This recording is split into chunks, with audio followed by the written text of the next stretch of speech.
नमस्कार, मैं हूं डॉक्टर संतोष पवार। आज हम तुलनात्मक साहित्य की प्रविधि पर चर्चा करेंगे। शोध कार्य के प्रारंभ से परिसमाप्ति तक विविध कार्य व्यापारों को प्रक्रिया कहते हैं। तो प्रविधि शोध का शिल्प विधान है। तुलनात्मक अध्ययन में वैज्ञानिक प्रणाली को अपनाया जाता है। तुलनात्मक अध्ययन में उसकी पृष्ठभूमि तुलनात्मकता को ध्यान में रखकर सांकेतिक रूप में निर्मित होनी चाहिए और उसका प्रतिपादित विषय से सीधा संबंध होना चाहिए। देखिए, तुलनात्मक अध्ययन में तथ्य एवं सिद्धांत का मिलन होना बहुत जरूरी है। प्रबंध लेखन में कवि या लेखक का विवेचन समकालीन कवियों या लेखकों की तुलनात्मक विशेषताओं को ध्यान में रखकर करना चाहिए। शोधार्थी को किस बात की तुलना और किस बात का विवेचन करना, इस बात का सूक्ष्म विवेक होना चाहिए। लेखक इंद्रनाथ चौधरी ने तुलनात्मक अध्ययन की 7 प्रविधियों को स्पष्ट किया है। उनमें अध्ययन की सादृश्य संबंधात्मक प्रविधि, अध्ययन की परंपरा प्रविधि, प्रभाव प्रविधि, संचारण प्रविधि, अध्ययन की सौभाग्य प्रविधि, संबंधात्मक द्वंद्वात्मक प्रविधि एवं तुलनात्मक आलोचना की प्रविधि। किसी भी विधि या पद्धति के प्रारंभ एवं विकास के अध्ययन से उसके इतिहास का पता चलता है, जिससे अध्ययन में स्पष्टता एवं वास्तविकता आ जाती है। कल, आज और कल का पता चलता है। तुलनात्मक साहित्य अंग्रेजी के कंपैरेटिव लिटरेचर का हिंदी अनुवाद है। इस पद का प्रथम प्रयोग अंग्रेजी के मैथ्यू आर्नल्ड ने सन 1838 में अपने एक पत्र में किया था। प्रारंभ में इसके शाब्दिक अर्थ को लेकर विवाद रहा, क्योंकि साहित्य विधा कलाकार की सृजनशील अभिव्यक्ति होती है, फिर वह तुलनात्मक कैसे हो सकती है। अतः तुलनात्मक शब्द साहित्य सृष्टि के संदर्भ में प्रयोग में नहीं लाया जा सकता। ऐतिहासिक अर्थ विज्ञान के सहारे रेने वेलेक ने इस समस्या को हल करने का प्रयास किया। उनके अनुसार तुलनात्मक शब्द में तुलना की प्रक्रिया जुड़ी हुई है और तुलना में वस्तुओं को कुछ इस प्रकार प्रस्तुत किया जाता है जिससे उसमें साम्य या वैषम्य का पता लग सके। इसी दृष्टि से अंग्रेजी में तुलनात्मक शब्द का प्रयोग लगभग सन 1598 में हो रहा है। तत्पश्चात सन 1886 में अपनी किताब का शीर्षक कंपैरेटिव लिटरेचर रखकर सर्वप्रथम एच.एम. पॉसनेट ने इस विद्या शाखा को स्थायित्व प्रदान करने का प्रयास किया था। इन बातों से यह अवश्य स्पष्ट होता है कि 20वीं सदी के प्रारंभ में कंपैरेटिव लिटरेचर पद का प्रयोग शुरू हो गया था। भारत में सन 1907 ईस्वी में रविंद्रनाथ ठाकुर ने विश्व साहित्य का उल्लेख करते हुए साहित्य के अध्ययन में तुलनात्मक दृष्टि की आवश्यकता पर जोर दिया था। भारत में तुलनात्मक अध्ययन के प्रारंभ के संबंध में ए.बी. साई प्रसाद ने कहा है, 20वीं सदी से हम तुलना शब्द को कंपैरेटिव शब्द का पर्यायवाची शब्द मानकर प्रयोग करते आ रहे हैं।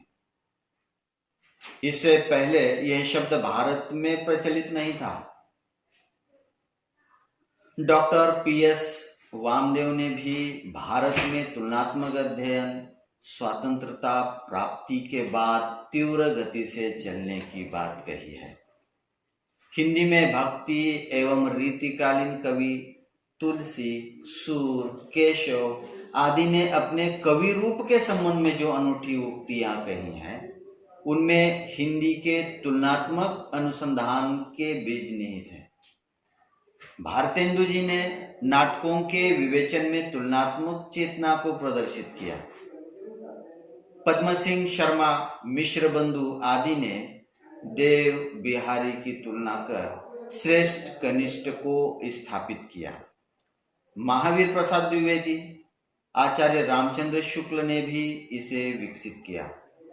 आज भारतवर्ष में सैकड़ों की तादाद में तुलनात्मक अध्ययन हो रहे हैं। आज 21वीं सदी में भूमंडलीकरण, बाजारवाद के कारण संपूर्ण विश्व एक विश्वग्राम के रूप में बन गया है। ऐसे में तुलनात्मक साहित्य को अनेक कारणों से अनन्य साधारण महत्व प्राप्त हुआ है। तुलनात्मक अनुसंधान अन्य शोध पद्धतियों से विशिष्ट है। अन्य शोध में जहां एक ही प्रमुख आयाम रहता है, वहां तुलनात्मक अनुसंधान में दो या दो से अधिक आयाम रहते हैं। तुलनात्मक सामग्री भी दो या अधिक स्रोतों से इकट्ठा की जाती है। इस पद्धति के महत्व के बारे में डॉक्टर पी.आर. डोडिया का मत है, तुलनात्मक अध्ययन से विशेष लाभ यह होता है कि इसमें अनुसंधान की दृष्टि सूक्ष्म से सूक्ष्मतर होकर अधिक गहराई में स्थित काव्य की अंतरात्मा का स्पर्श कर लेती है। परिणाम यह दिखाई देता है कि बहुत अधिक निष्कर्ष की प्राप्ति होती है। ज्ञान की परिपुष्टि एवं संपुष्टि के लिए तुलनात्मक अध्ययन आवश्यक ही नहीं बल्कि अनिवार्य भी है। तुलनात्मक अध्ययन से वैज्ञानिक दृष्टिकोण विकसित होता है। इससे हमें उच्चतर ज्ञान की प्राप्ति होती है। प्रसिद्ध पाश्चात्य विद्वान मैक्स मुलर ने इस संदर्भ में कहा है, सभी उच्चतर ज्ञान की प्राप्ति तुलना से हुई है और वह तुलना पर ही आधारित है। देखिए, भारत विभिन्न भाषाओं का देश है। यहाँ पर एक भाषा का समृद्ध एवं विकसित साहित्य भी है। भारत के विभिन्न साहित्यों में जो समानांतर गतिविधियां मिली है, उनके मूल कारणों को जानना आवश्यक है। यहाँ पर सांस्कृतिक चेतना पहले उत्पन्न हुई, राजनीतिक चेतना बाद में जन्मी है। इसी मूलवर्ती एकता का अनुसंधान अभी होना है। भारतीय साहित्य के समग्र रूपों का आकलन करने के लिए उनके विभिन्न प्रादेशिक साहित्यों के बीच तुलनात्मक अध्ययन होना अत्यंत आवश्यक है। डॉक्टर भीमसेन निर्मल का मत है, भारतीय विचारधारा प्रायः एक समान है। भाषाओं का लिबास पहने वह एक ही भाव अनेक रूपों में प्रत्यक्ष होता है, परंतु परस्पर अपरिचित के कारण यह तत्व प्रायः अज्ञात ही रह गया है। इस तत्व को उजागर कर भारत की भावनात्मक एकता को सुदृढ़ बनाने की दिशा में तुलनात्मक अध्ययन का विशिष्ट महत्व है।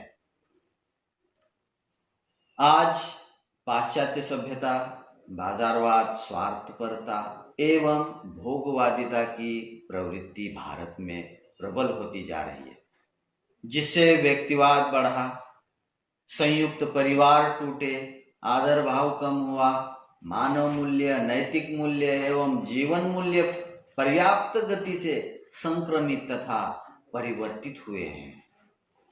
तुलनात्मक अध्ययन द्वारा अनेक समानतापरक तथ्यों एवं सत्यों की स्थापना करके भारतीय संस्कृति की मूलभूत एकता, वसुधैव कुटुंबकम की भावना को फिर चरितार्थ किया जा सकता है।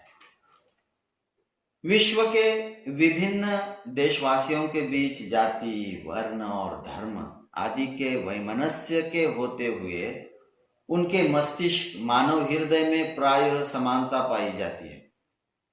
विश्व के प्रतिष्ठित कवियों एवं साहित्यकारों ने अपनी देश कालजयी कृतियों में इसी मानव मनोभूमि की एक रूपता का प्रतिपादन किया है। स्पष्ट है कि विभिन्न प्रांतों एवं देशों के साहित्यों में विविध रूपों में व्यक्त मानव चेतना की अखंडता, विराटता एवं सहज जिजीविषा को तुलनात्मक अध्ययन द्वारा प्रस्तुत किया जा सकता है। हिंदी एवं अन्य प्रादेशिक भाषाओं एवं साहित्यों में तुलनात्मक अनुसंधान से आदान प्रदान की भावना बढ़ेगी। दोनों भाषाएं आपसी आदान प्रदान से संपन्न एवं समृद्ध बनेंगी। हिंदी को राजभाषा के साथ साथ संपर्क भाषा एवं विश्व भाषा के विराट तथा महान उत्तरदायित्व को निभाना है। इसके लिए हिंदी को अपने प्रादेशिक स्वरूप से राष्ट्रीय स्वरूप में विकसित होना है। यह महान कार्य तुलनात्मक अध्ययन से ही संभव हो सकता है। प्रत्येक भाषा एवं साहित्य की अपनी भाषिक प्रकृति होती है। तुलनात्मक अध्ययन करते समय उसके शब्द, वाक्य, पद, व्यंजना, अलंकार, प्रादेशिक छवियों आदि का उद्घाटन होता है। दोनों भाषाओं के साम्य वैषम्य से भाषा की प्रकृति का पता चलता है। एनी विश्वनाथ अय्यर के अनुसार तुलनात्मक अध्ययन से विभिन्न भाषाओं में रचित साहित्य का रसास्वादन तो होगा ही, साथ ही हम गंभीरता से समीक्षा प्रधान अथवा काव्य शास्त्रीय अध्ययन करना चाहते हैं तो हमें बड़ी मात्रा में सामग्री मिलेगी। चरित्र चित्रण, प्रकृति वर्णन, परंपरा, कवि समय, बिंब विधान, आख्यान शैली, छंद कल्पना, मिथक, परिकल्पना आदि कितने ही क्षेत्रों में हम नए नए अनुभव प्राप्त कर सकते हैं। तुलनात्मक अध्ययन अनुवाद को महत्व देता है। अनुवाद के बिना तुलना संभव नहीं है। साहित्य की तुलना से नए साहित्य सिद्धांत एवं तत्वों की खोज की जाती है। उसी तरह पुराने साहित्य सिद्धांत एवं तत्वों की योग्यता अयोग्यता की जांच पड़ताल की जाती है।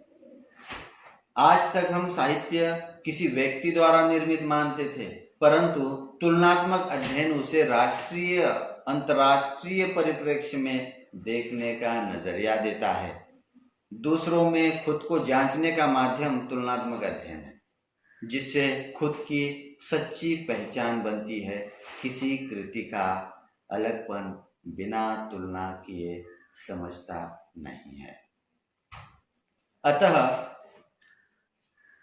यह कहा जाएगा कि तुलनात्मक अध्ययन अनेक दृष्टियों से मानव जाति के विकास का साधन है। ज्ञान विज्ञान की नई दिशाओं का उद्घाटन, भाषा शैली एवं अभिव्यंजना की मनोहारी अभिनव छटाओं का दिग्दर्शन, राष्ट्रीय एवं भावनात्मक ऐक्य का प्रतिपादन, विश्व मानव का गौरव, बहुमुखी प्रकट रूप, जाति, धर्म एवं रूढ़ियों द्वारा आरोपित विभिन्नता में एकता का दर्शन, त्याग प्रधान भारतीय संस्कृति का संस्थापन एवं अनेक न्यूनताओं के प्रति सतर्कता तुलनात्मक अध्ययन द्वारा ही संभव है। बहुत बहुत धन्यवाद।